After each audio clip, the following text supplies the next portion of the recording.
Today we're going to show you how to rebuild a King 2.5 double bypass shock.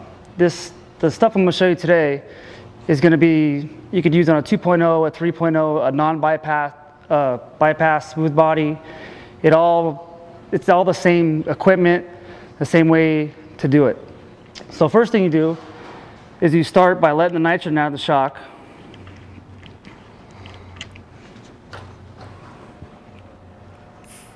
We got the nitrogen let out.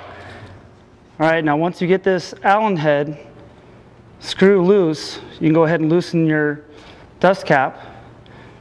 And go ahead and loosen it and take it off. So now it gains access to the snap ring that we have inside. We got to push the sill head down just a little bit to get the snap ring out. Once we remove the snap ring, we'll go ahead and we're going to pull this shaft up. Okay, once you get the snap ring out of here, we can go ahead and take the seal head out. Do it slowly. You're going to lose a little bit of oil, which is fine. Go ahead and get that out of there. And set this part on the table. We're going to go ahead and remove this body. And at this point, if you're changing the oil, you go ahead and dump this oil out.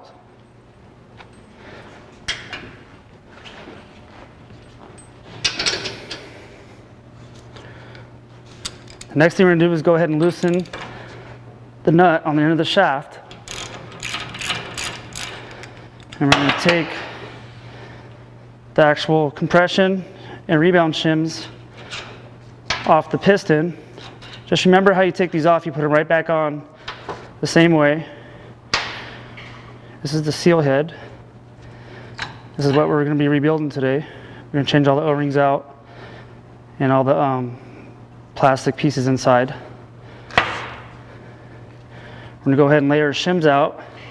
The top shims are the rebound shims, which I'm going to lay out right here. Make sure you have the actual piston sitting the right way. And these are the compression shims we're going to lay out over here. And what we're going to do is we're going to mic these to see what thousandths they are, which is going to determine your compression and your rebound, dampening in your shock. All right, so we just replaced the seal and the dust wiper seal. This is how it looks like when it's out of the shock. We just replaced it in there. That's what usually, it just wipes and cleans the shock shaft as it goes back into the actual body of the shock.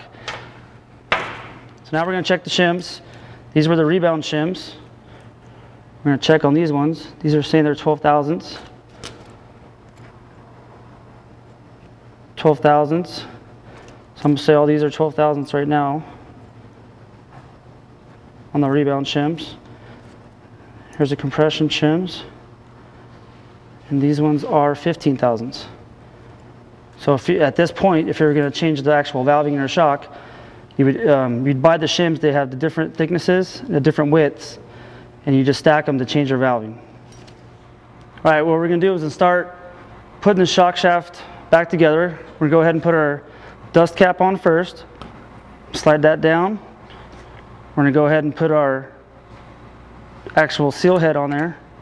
We changed all the O-rings and bushings. And our shock spacer. And here's your piston with a compression rebound shims. Put the rate plate on. Then we actually have compression shims. You're going to put on smallest to biggest first.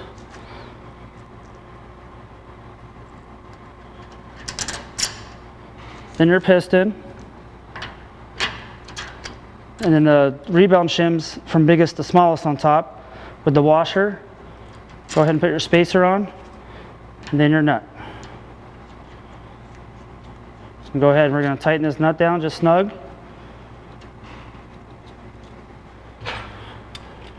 You don't want to take no impact or anything to this.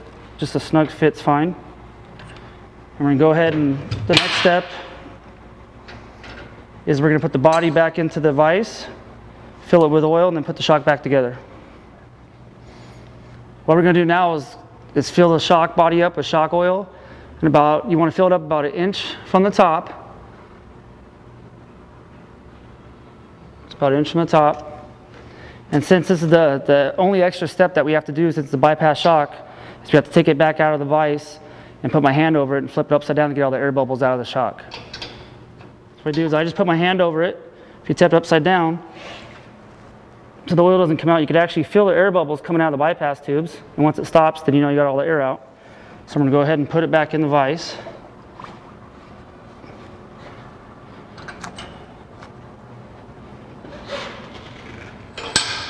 And what you want to do is you want to recheck to see if the oil level is correct before you start putting the shock back together. What you want to do is make sure the oil is about 1 inch from where the snap ring line is. So we check that first and it's right. We're going to go ahead and put the shock shaft in. You want to go slow. You're going to lose a little bit of oil, which is fine. You can see it a little bit squirting out, which is getting all the air bubbles out right now. You want to push this seal head down past the O-ring just enough so you can get this snap ring back in it. Like I said, a little bit of oil that comes out is fine. You're just getting rid of the air. So we're going to go ahead and we're going to put the snap ring back in it. Put it back in the groove. And then check this. You're going to want to pull this shock back up. And you heard that. The snap ring just locked in. Push your dust cap down and start tightening it. And this dust cap only has to be snug. It doesn't have to be too crazy. Sometimes it'll keep spinning because there's no pressure on it. You could do it once you put nitrogen in it and finally tighten it, but there you go, it's snug. You go ahead, just tighten your Allen screw all the way down to seal that off.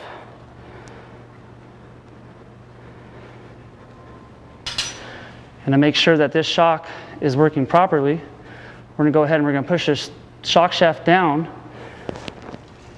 and compress it all the way.